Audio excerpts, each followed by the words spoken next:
Tejima wrote about. Interesting. Looking at the color and the design, Paimon would have thought it belonged to a child. But anyway, if he had this with him all the time, there's a chance some of his elemental energy remained on it. Do you think that it might come in handy?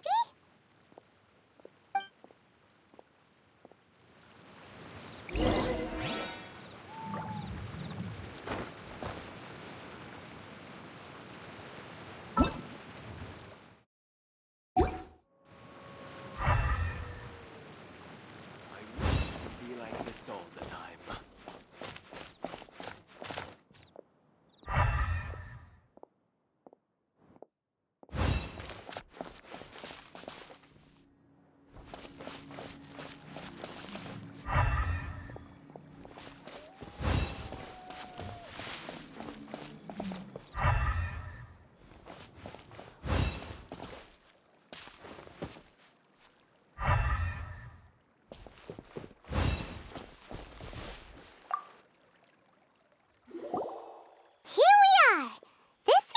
Somewhere that Tejima visited a lot.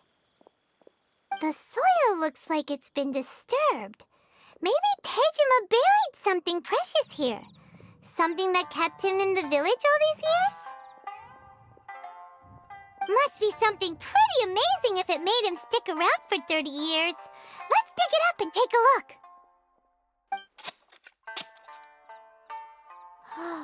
It looks like a letter. The paper's gone yellow. Must have been written a really long time ago. Konda Village. Sounds so familiar. Where is that place again?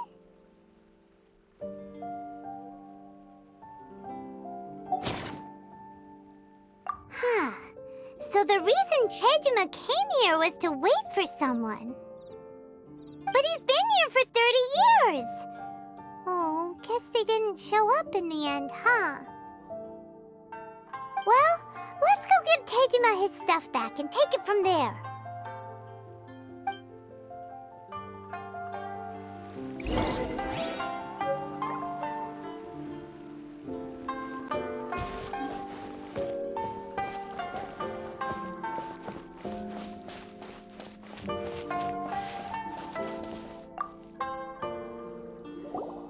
Well, I'll be. That's certainly my handwriting. And I guess the Omamorian letter belonged to me too. But I have no memory of anything that's written in this diary. Still, it's clear that I was waiting for someone here, and that I chose to wait for 30 years. Over the years, I must have made a note of anything interesting, anything that I could share with her when we were finally reunited.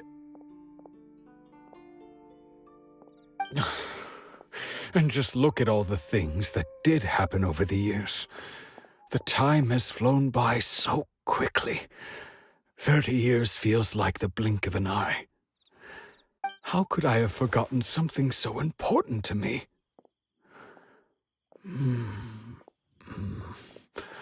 Now that I think about it, when my vision was taken from me, it felt like I'd suddenly been hollowed out. Love, regret, everything I felt for her, it's all disappeared. No, not especially.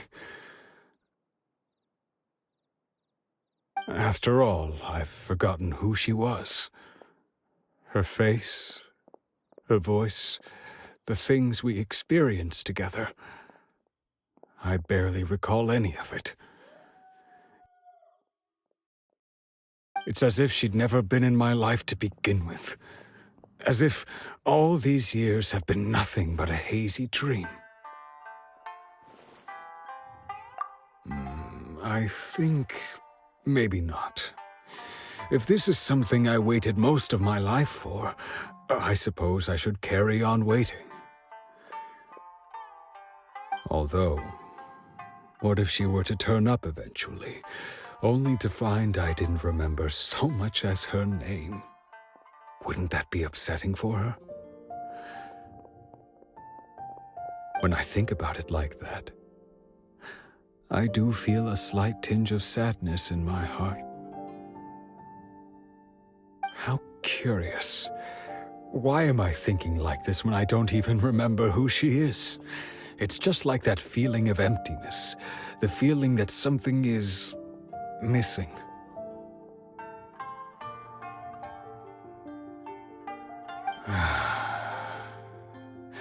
Thank you both for helping me reconnect with my reason for staying here. I shall remain here and keep waiting for her.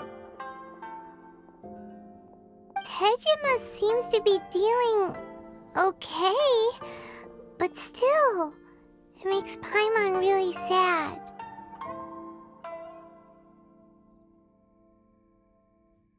Seems it's just like Ayaka and Tomo were saying. If you lose your vision, you lose all your hopes and dreams too. That certainly explains the state Tejima was in earlier. At least we were able to help him, weren't we? Well, let's go find the next person.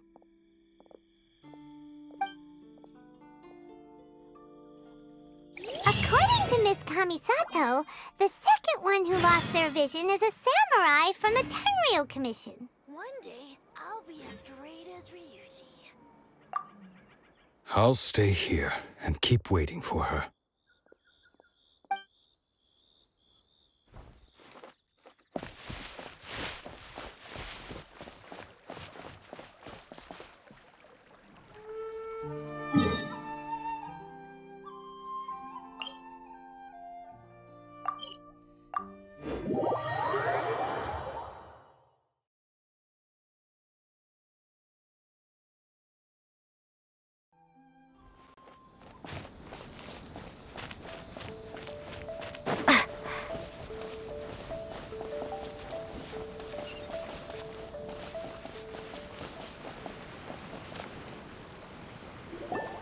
They say the Tenryou Commission is directly controlled by the Shogun. They're the ones responsible for maintaining law and order in Inazuma, the ones actually enforcing the Vision Hunt decree. But why would they take action against one of their own? Paimon doesn't get it. Huh? There seems to be some commotion over there. Let's go see what's happening. I'll ask one more time. Do you intend to withhold this month's emergency provisions? The entire clan is counting on that food! We demand an explanation! How many times do I have to say it? I don't know anything about emergency provisions. You dare deceive us? Those provisions are essential. Do you understand? Not some goods to be pocketed by greedy samurai. You samurai think you can just do whatever you please? The Tenryou Commission will hear of this! Oh, huh? And who are you? One of Kurosawa's gang, no doubt. What? We just happened to be passing by. We heard the commotion and came to see what the matter was. I see. You seem to have come just at the right time. Perhaps you can help us settle this matter. This is Kurosawa. He's a samurai and a member of the Shogun's army. They issue emergency provisions to the area, and he's the one responsible for distribution. In the past, we'd simply ask him for provisions and everything would be delivered. Now, he suddenly refuses to give us anything.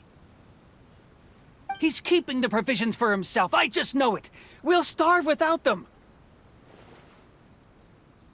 No one seems to care about us. We used to think Kurosawa was a kind man, but he's shown his true colors. He's the same as all the other samurai. It's no wonder all the visions have been confiscated. The Raiden Shogun doesn't need people like him helping her rule the nation. This must be one of the people Ayaka asked us to help. But Why would she ever want us to help someone like him? Maybe we should talk to Kurosawa and see what he has to say.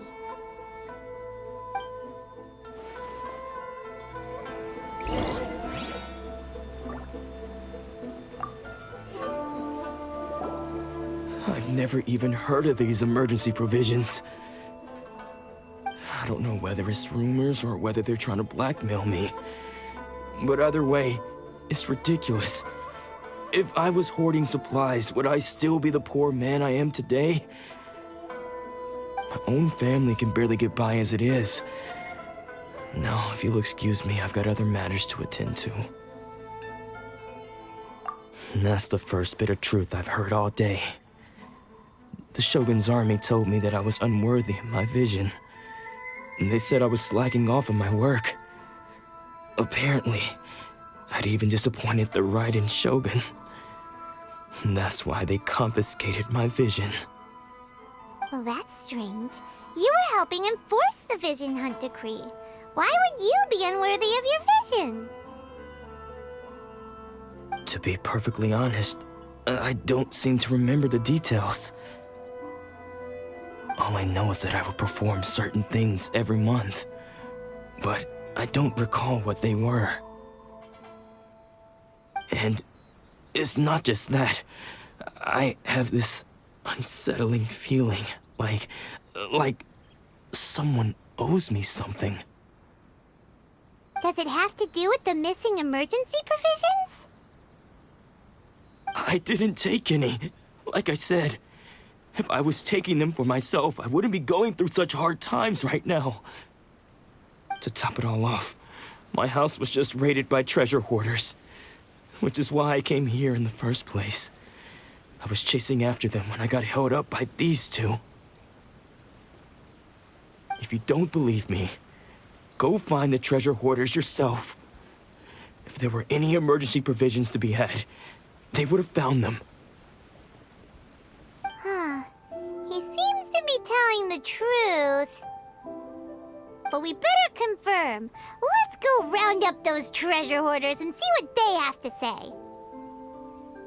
We should be able to follow their tracks. They couldn't have gone too far.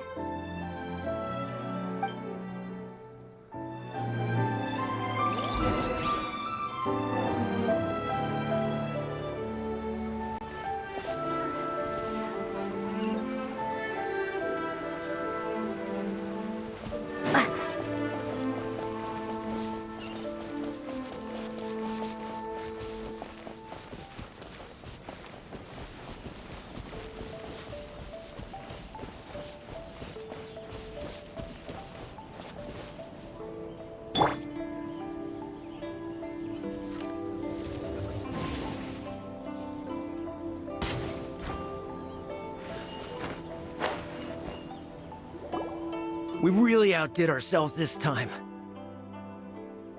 All those samurai houses packed with goods. We really hit the jackpot. I mean, besides that one house. You haven't seen anything yet. There'll be a lot more where this came from. Today's just the beginning. I'll be leading you all on an epic journey of pillage and plunder that will go down in hoarder history. You demand, boss! These seem like the treasure hoarders we're after. Let's teach them a lesson!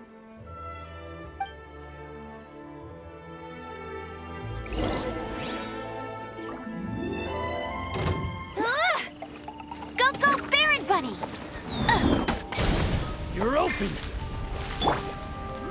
I must leave no stone unturned. Yeah.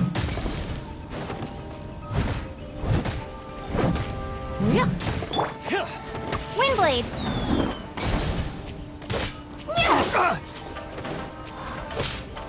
You're open!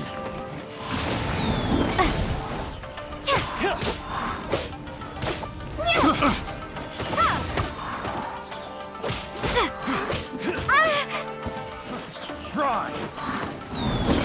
Windblade! I got it.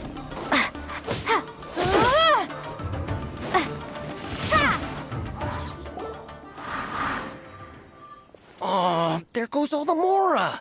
We worked hard to steal that, you know? Come on, boss. Think of something. Not bad, kid. You ever think of joining the treasure hoarders? We could use someone like you. Kurosawa.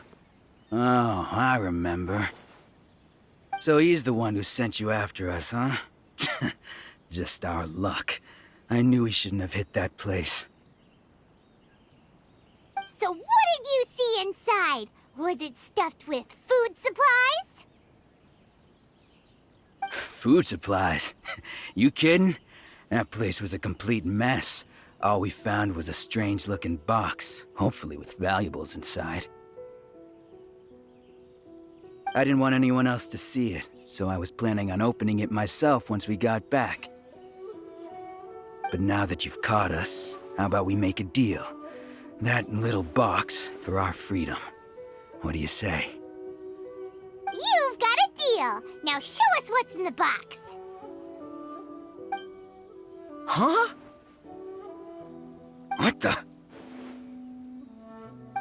There's nothing in here but IOUs! Yeah, a lot of them too. And they all seem to be made out to the owner of a general goods store, a Miss Aoi. We're talking tons of Mora here. We better talk to this Miss Aoi and get to the bottom of this. As for you guys, you're free to go. Just pray that our paths don't cross again. Yes, of course. So, we redeemed ourselves for some IOUs. Does that mean we broke even? Shut it. Let's just get out of here.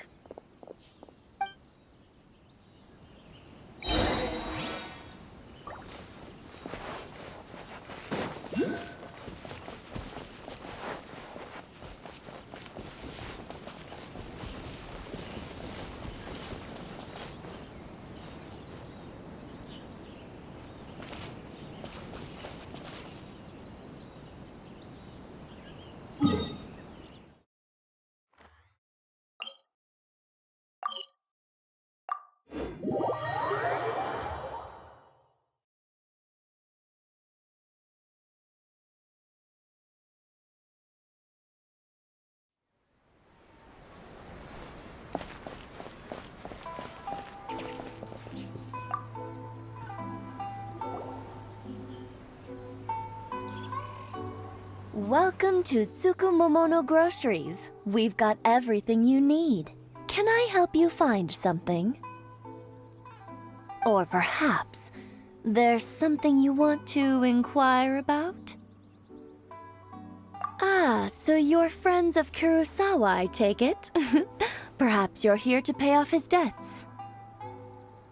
Whoa! Let's not get ahead of ourselves. We're just here to learn where they all came from. How did Kurosawa end up owing you so much money? Did he buy anything super expensive here? Let me think. Kurosawa would come regularly to purchase large quantities of foodstuffs.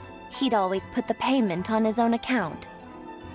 However, the price of provisions began to skyrocket recently, and his salary was no longer enough to cover the cost. So, he started writing out IOUs to cover whatever he couldn't afford of the usual amount. So that's how he was getting those emergency provisions. But why did he have to purchase a usual amount? If the prices increased, couldn't he just buy less? Well, if you think about it, the citizens receiving the emergency provisions must have been carefully calculating how much they needed to sustain them each time. Kurosawa thought that it would be quite the disappointment for them if they found they didn't have enough, especially after such long and careful planning. So he deemed it necessary to take on the debt rather than let the people down. Wow. Kurosawa was purchasing all the emergency provisions at his own expense. And no one ever appreciated what he did. They just complained and held him accountable. People's attitudes will always reflect their circumstances. In the face of hardship, nobody cares to think twice. If you ask me, had Kurosawa told everyone the truth about the supplies from the start, then there wouldn't be such a severe backlash now. Of course, I'm sure there would still have been some unrest. What he was doing was truly a thankless deed. As for why he chose to spend his own money on emergency provisions and never tell anyone, I'm still not too clear myself. If you're still curious, why don't you go ask him yourself? I see. That reminds me, it seems that his vision was recently confiscated. Most unfortunate. If he doesn't clear the debt on his name, he'll have no choice but to sell that sword that is so dear to him. Sword? What sword? Oh, didn't he tell you? He possesses a very valuable blade. He's carried it for years now. I've asked him about its origins. He told me that it was a gift from his father, that it was too precious to sell. In hindsight, I regret that I never made an offer on it. Everything has its price, at least that's what I think. Why don't you ask him about the sword yourself? Perhaps it'll even provide you with the answers you're looking for. Oh, but before you go, if you would kindly settle today's bill. But we didn't buy anything. Information is also a kind of commodity, wouldn't you agree? Don't worry, I won't charge much for information about Kurosawa. Nothing we ever discussed was explicitly confidential anyway. Oh, let me think. 2,000 mora should be a fair price. At least we now know where the emergency provisions are coming from. Plus, we found out that Kurosawa has a priceless sword in his possession. Let's go talk to Kurosawa again and see if he can remember anything.